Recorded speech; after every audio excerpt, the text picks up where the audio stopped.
And hello, everybody. It is Chris from Ninth Level Games. We are doing an AMA tonight on the art and inspiration behind mazes. We're deeply into the campaign. We're going to have one more of these AMAs next week, where I think our focus is really going to be to talk about some of the other products that we're talking about coming up with, including the campaign book and the other things. And that will be nearing the end of the campaign. Over the next couple of weeks, next 2 weeks or so, we're going to be doing a lot of in-person travel where we're actually going to be going around and we're going to do some things. But I thought what would be interesting today is to actually sit down and talk about where a lot of the ideas for the art and for the game worlds come from. And one of the big things in mazes is, and for those of you at home that have the original zines, we have a thing in here called CODEX N, a tribute to the infamous Appendix N that Gary Gygax included in the Advanced Dungeons & Dragons Dungeon Master's Guide as a place to say that this is where a lot of my ideas for these things came from. So I just wanted to kind of do a little bit of that about the physical art, and then also the fiction that comes with mazes. So one of the things is, besides doing the game design, I also do the physical layout and art direction for a lot of our games, especially for mazes. So this is, I'm going to show some great stuff here. We've all been looking at the different things that mazes has come up with and what the different looks are, but this is what our hope that the final book will look like. But what we've really been showing a lot of is the bigger art, the crazier pieces. So what I want to show here right now is some of the art pieces that we've been working on. This is actually the first piece of art that we got for mazes. It was a piece that had already existed by a shipwright who is an artist based in South Korea. When I saw this picture a few years ago, I was just like, this is what I want. This is where the image and this idea that got stuck in my head, and we've used this throughout the history of mazes as we've been moving forward.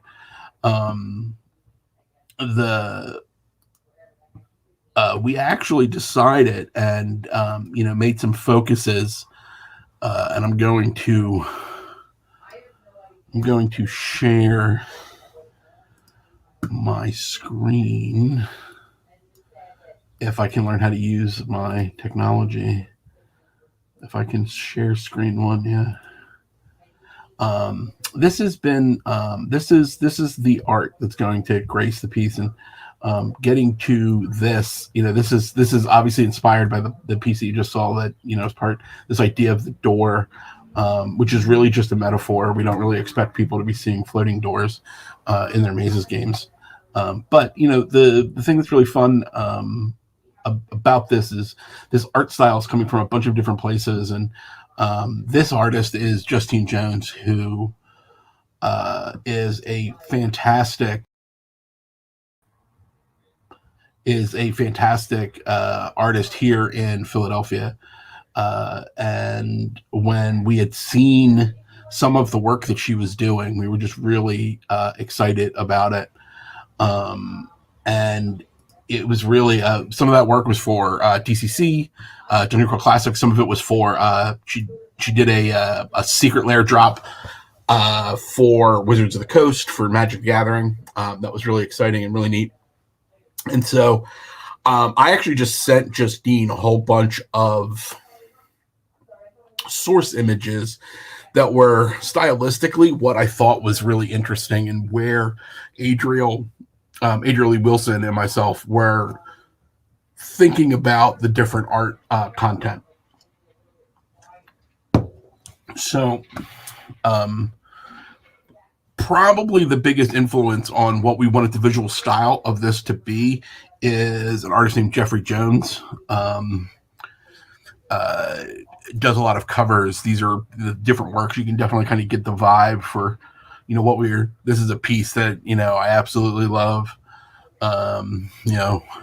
This is another piece that I absolutely loved, and for years and years didn't realize it was Jeffrey Jones. And where I came to Jeffrey Jones is from these Fritz Leiber covers. And let me see if do I have one of these over here? I don't. That doesn't make any sense. This entire series of books are so important to mazes and to the visual aesthetic, as well as to the theme and the underlying. But like everything about this, the fonts, this 60s 70s bold, with it's a very clear, the very clear under, to go with it. But then this incredibly awesome piece of art being framed. This is the kind of stuff that what we said was like, we really what we really want to do is capture some of this feel. And I think you see some of that coming through in some of the art that we've been putting out. My introduction to the idea of fantasy art obviously came from the book covers of the books that I was reading as a kid, but also from so many different.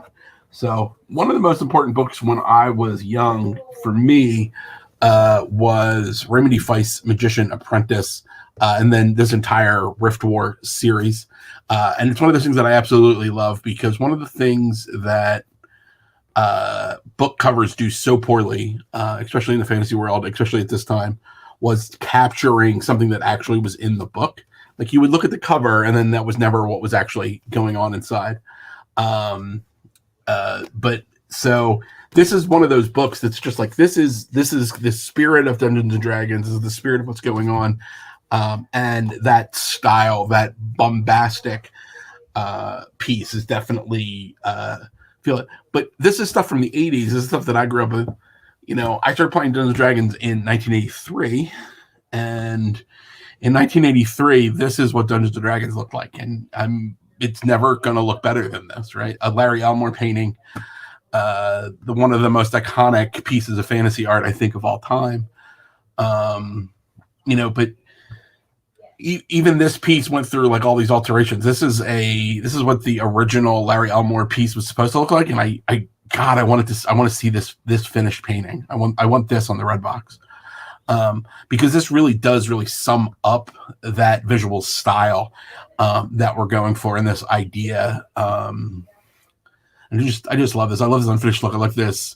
Shoot this twice, because we're going to do some different color saturation levels. I'd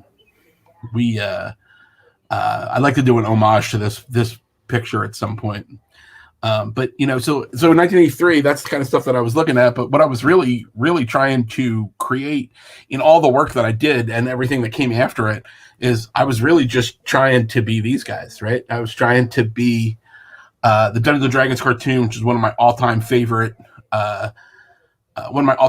pieces of media, one of my all-time favorite D&D story pieces of any kind.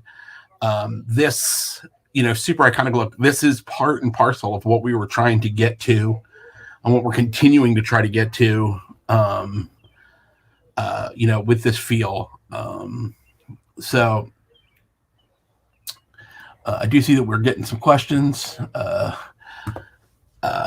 Yes, Jim, I did see the Secret Layers drop today, and I will be picking up all of those magic cards. And I feel a little bit bad that, obviously I'm talking about things that are before a lot of people were born. So that's the real. If you do have any questions about anything I'm talking about, feel free to hit it up in the chat of whatever you're in, and I will get that information. Okay. It'll come through here into StreamYard. So, so 1983, we're doing these kind of things. This is the level of that amazing artwork that TSR was bringing to fore. And this was really this Jeff Easley piece. This is from the first edition Dungeons and Dragons, Advanced Dungeons and Dragons hardcover, the second printing. which is the one that was the first one I ever got, and I guess the second version, V2, first edition V2. And it was really funny. It wasn't until many years later that I would notice that that this is actually like the action figure. There's actually an action figure of this character. Because the action figures of LGN's Advanced Dungeons & Dragons action figures, I was old enough to still be completely enamored and in love with action figures. Not that I am not still, like my room is just covered in these action figures, but this style from head to toe is such an influence on what I'm trying to do with the art. These layers of different things, but it's not just what we're trying to get the art to look like. It's also the kind of image that we're trying to evoke, right?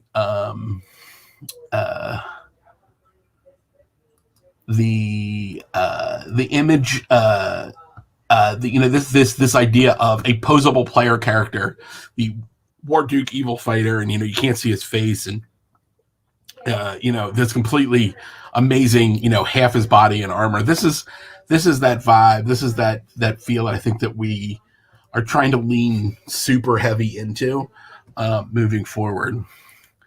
Starting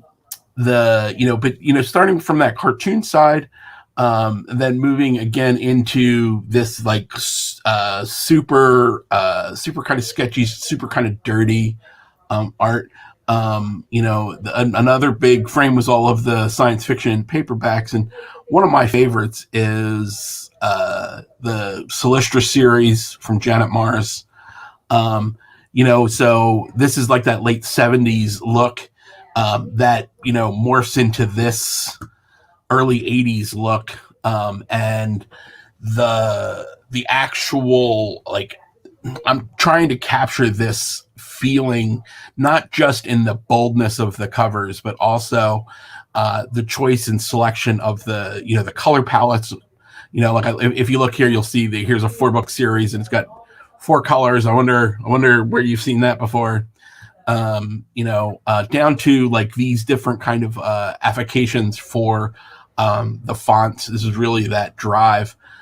So somewhere between those two extremes of the fuzzy weirdness of the 70s to that high production value of early 80s, the big boys, when we went to this level of art. And for the first time, really, I think that I'm getting to work not just with great artists, but I'm getting to work with artists at a higher level because of where we've gotten to with this campaign so far. Now, another big influence on the art style, as well as the storytelling of what kind of games we're talking about, is DC's Sword of Sorcery. So this is a comic series. There were only 5 issues, but they were all of Thefford and Grey Mouser tales. And this look, again, the fonts, the choices, the saturation of the colors, this very Marvel-esque, I say Marvel-esque because of the next thing I'm going to show you. The Sword of Sorcery is this huge input. So this art is I believe this is Chaykin art with Barry Wrightson doing the coloring. But both Sword of Sorcery and the Mighty Thor, the William Simonson run, this is a huge influence on both the storytelling that I think that we're trying to do, especially in the bigger Mazes product, but also in the visual expectation. These are, this is trying to visually tell the Thefford and the Grey Mouser tales to this, high-end space gods, space opera. Like, this is what I want people to think of when they think they're casting a spell in Mazes, right?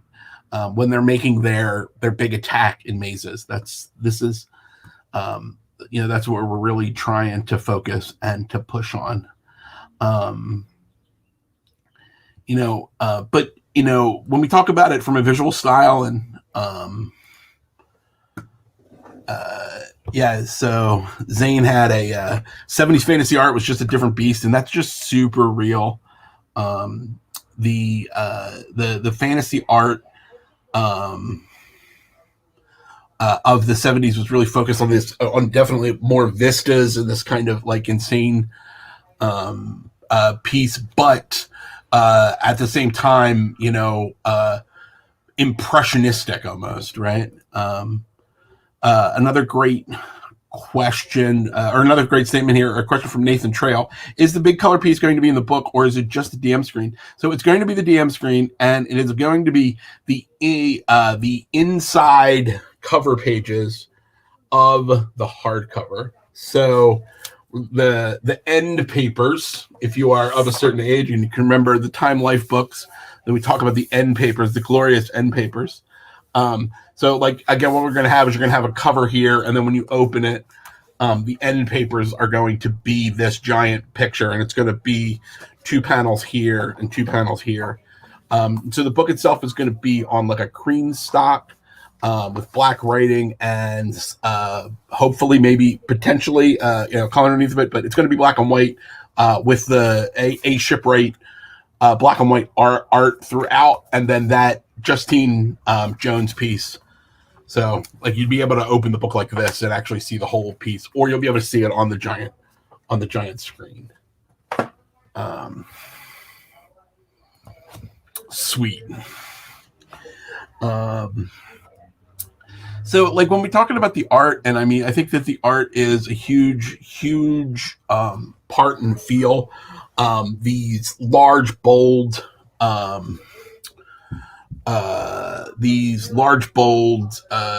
fonts, with kind of vistas and big worlds behind it.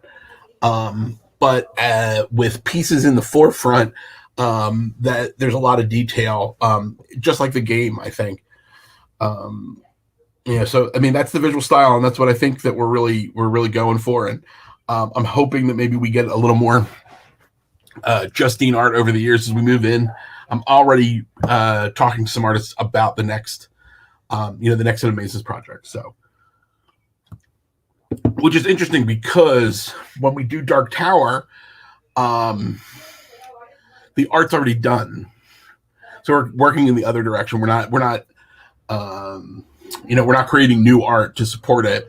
We might make some, but we're generally going to be working from the art. Now, on the other side of the fence, the other big inspiration piece really is around the fiction. And what I thought I would do is I thought I would grab a pile from the library that's all around me and talk a little bit about some of these books and how some of these books have had an impact both on the art and on the story, the background, the world. So let's actually start with some deep cuts, some good ones though. This is Lee Brackett's The Sword of Rhiannon. This is great. This is from before the times that paperbacks reached a certain size. This is this is just the size they were printing. Lee Brackett, who wrote The Empire Strikes Back. She's an amazing science fiction writer. This is a Mars romance, but it's really about one guy getting a sword and going on an adventure, kicking down doors and getting everything done. This is the kind of piece, but at the same time, you can kind of get some of that visual, that feel, that like we're going to do some saturated color. We're going to pull in, a complementary.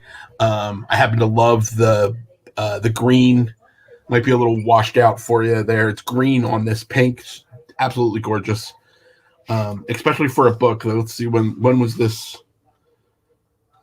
This was printed. This is copyright 1953. So 1953. Another one from that time is The Goblin Tower.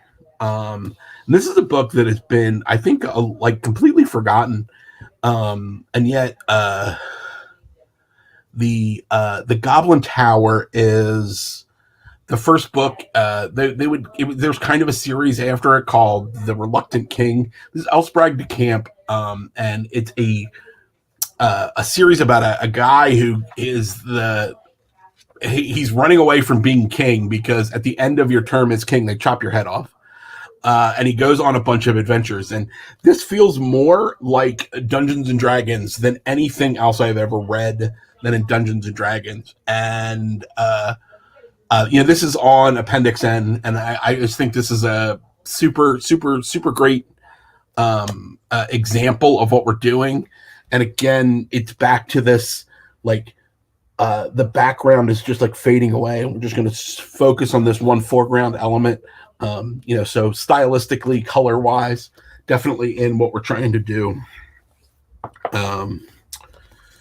Now, another oldie that I unfortunately don't have any of the original pulp pieces because they're very old. These are the stories of Jarell of Jory by C.L. Moore. The first story in this group is called Black God's Kiss. Super worth checking out. You can also check out the album, the song by, the oldest of the oldies. The oldest of the oldies from Tabletop Santa. The Jarell of Jory. There is a Canadian doom metal band called Smolder that does a song based on Black God's Kiss, and it's super good. You should check that out. Now, of course, when we're talking about these authors in the time, we have to talk about Michael Moorcock, and these are two different. So here we have our 1970s, Moorcock cover, and then our 1980s Moorcock cover. This is an Elric story, and this is the Runestaff. No, excuse me. And this is definitely part and parcel to, what kind of heroes. Very subtly we have,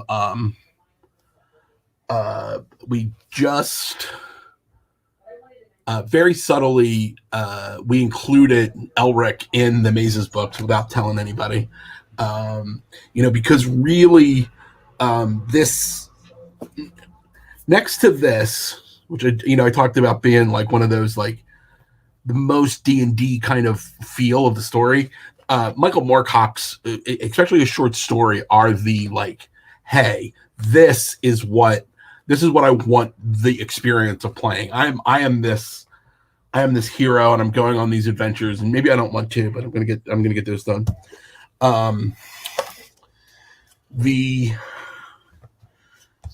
I got a couple more books that I want to talk about over here, but before I get to these three, we'll talk a couple more that are more as much about visual style as they are about everything else.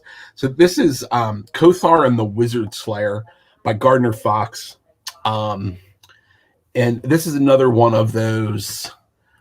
This is another one of those oldies. This is part of the.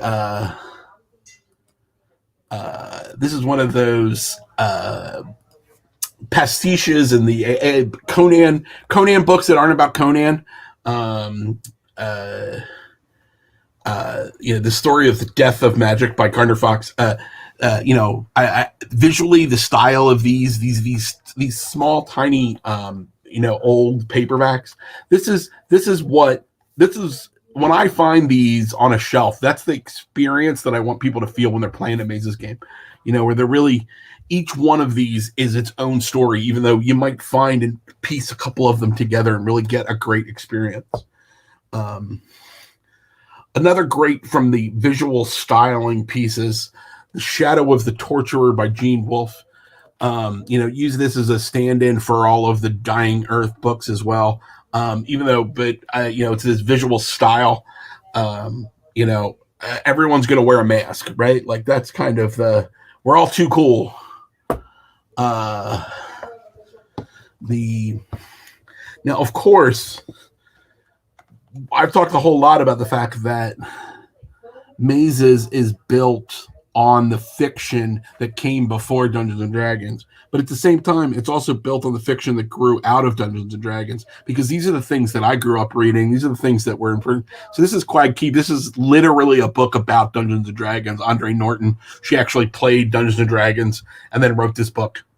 So if you haven't read this one, it's super weird and you should read it. But I mean, look at this style. Look at this dragon. He looks like an angry dog. It's just so good. Another great, obviously I played a bunch of Dungeons and Dragons and now I want to play some stuff about it. Fred Saberhagen's Book of Swords. Again, visually styled. This is that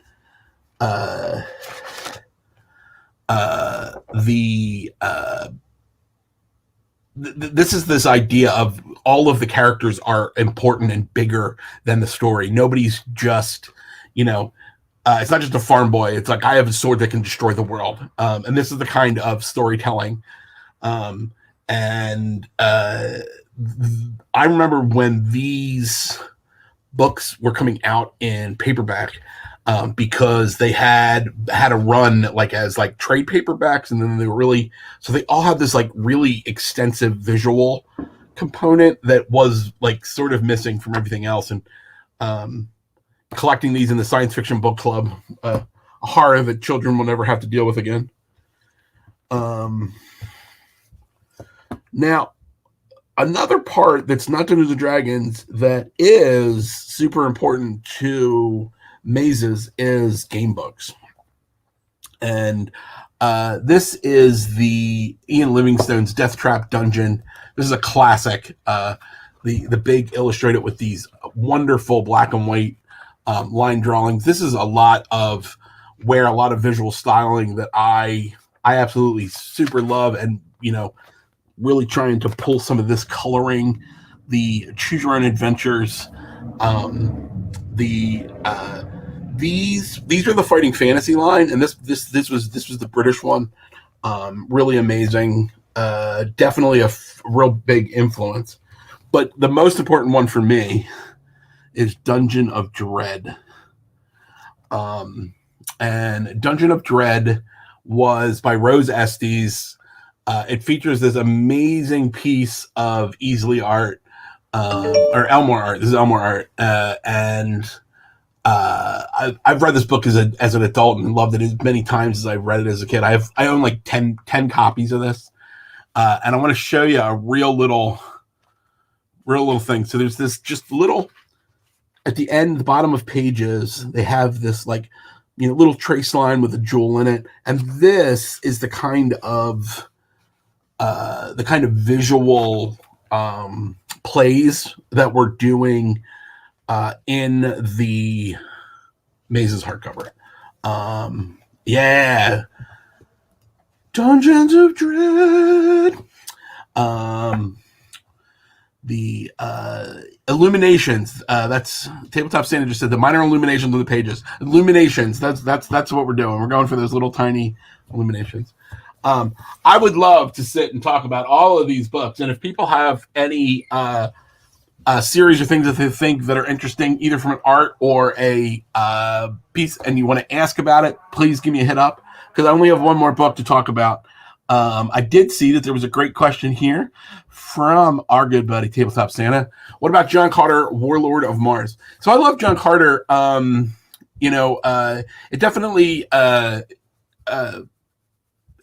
an influence to me, but I wasn't influenced by it until much, much later.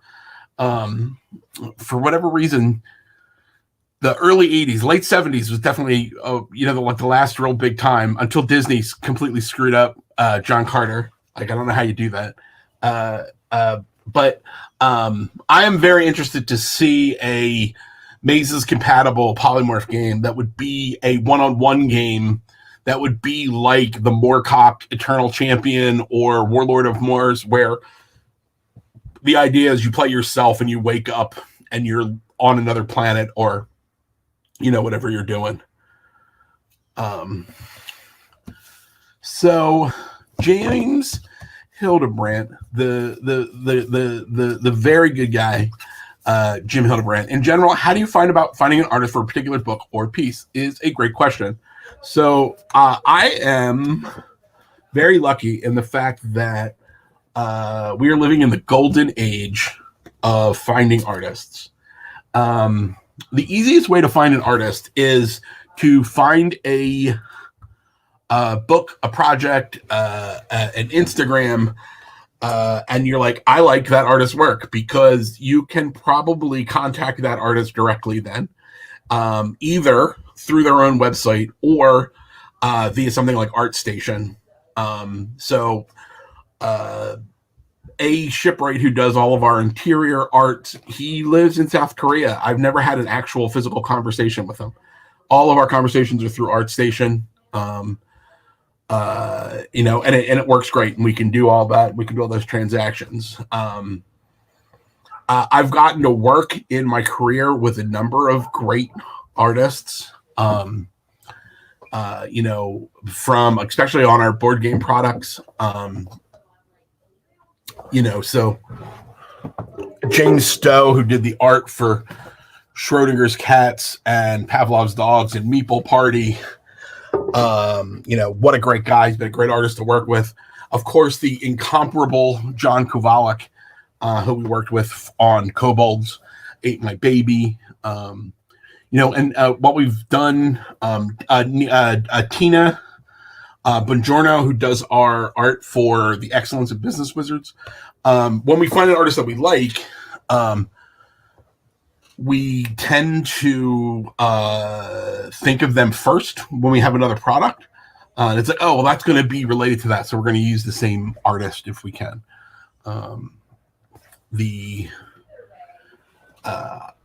I personally am one of those weirdos that when the trade dress on a book series changes, I want to buy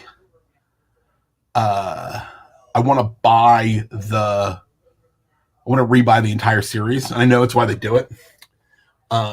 Because like if I have 4 books and they have the same artist, and then the 5th book has completely different trade dress, I lose my mind. So but now I got to get them all again. The best part of finding an artist means you have to do the horrible work of actually looking at art. So for Savage Sisters and Mazes, Adriel and I sat down and actually started with, hey, let's just do a Pinterest board of all of these artists that we like their stuff, right? And then we can actually like knock out, because their art style and my art style are very different. So we can start to knock out what we don't like. So another series piece, David Eddings, the Bulgariad and the Malorian.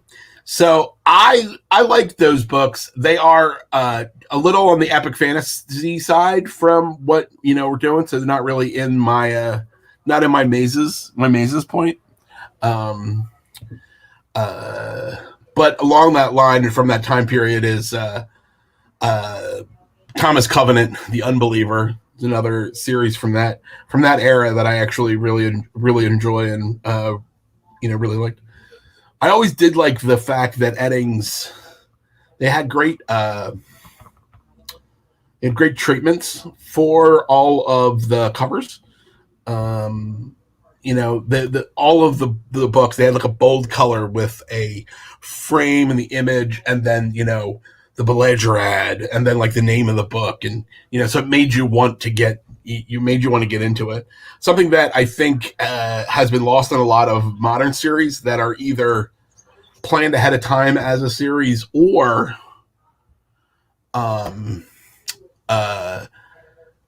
they've changed them so many times and they keep losing it. So yeah, the original cover arts for those books were amazing. So, all right, now the book that I saved for last was The Black Company by Glenn Cook. this book is probably my favorite book of all time. I probably read it 55 times. Um, and the reason that I wanted to talk about it is from a story perspective. It is about a large group of people, and it's not really about going on a dungeon adventures, but it really is about the fact that people have to go and they have to go get some work done. And the Black Company is interesting because it kind of does mazes backwards, or mazes does it backwards. In the Black Company, they almost never they never show you the action. They always show you what happened outside the action. Because when you're reading a book, there's this thing, which is we love this minutia in the storyline, especially fantasy readers. I don't really care so much about telling me how they traded sword blows. The story can be just as satisfying to be like, and then the wizard cast a spell and they all died. And the next 45 pages are talking about, how they survived after the wizard blew everybody up. But this is a series that was on the idea that said, we're going to take this central idea. We're going to hit this point.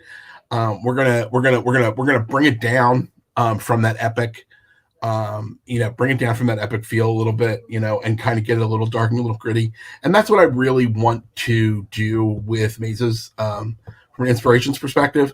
A little dark, a little gritty, but it's still stories about larger than life characters. So larger than life characters in grim and gritty situations. It's not epic fantasy. It's not grindy D&D. We are talking about a game that would be just as happy to see this as it would be to see this, and at the end of the day, hopefully it's going to look like this. And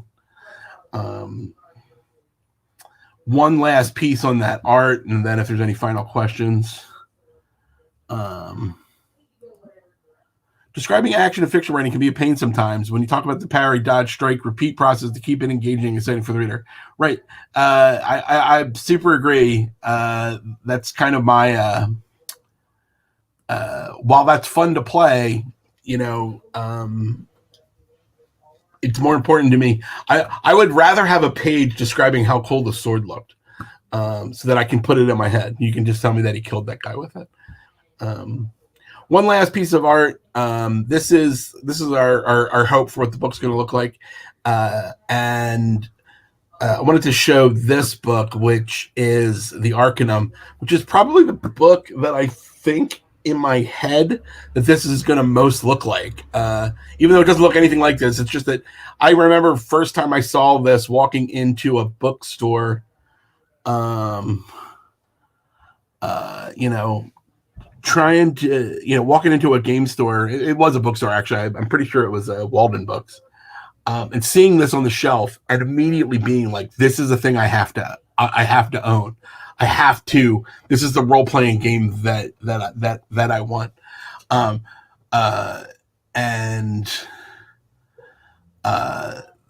That's what I want to, if I can make that experience for someone else, it will make my year. So that's me talking for 40 minutes about some of the inspirations and arts. I'm really excited.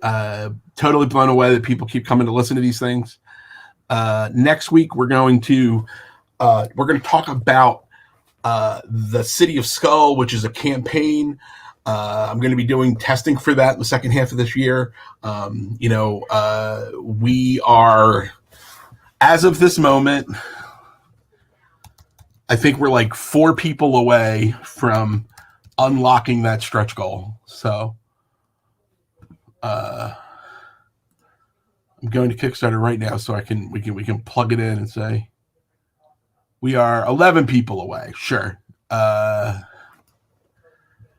We're 11 people away from hitting that stretch goal. And the stretch goal, what we're going to do is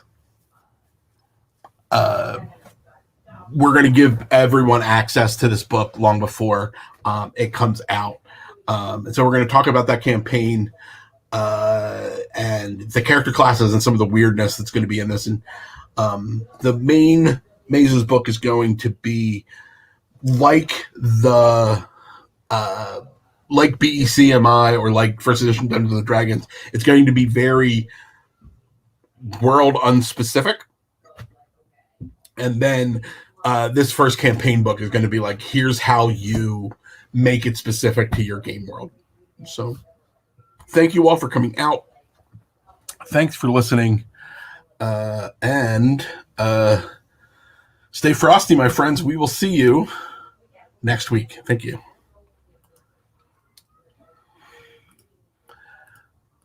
I'm trying to do something cool, and I'm failing. There we go. Goodbye.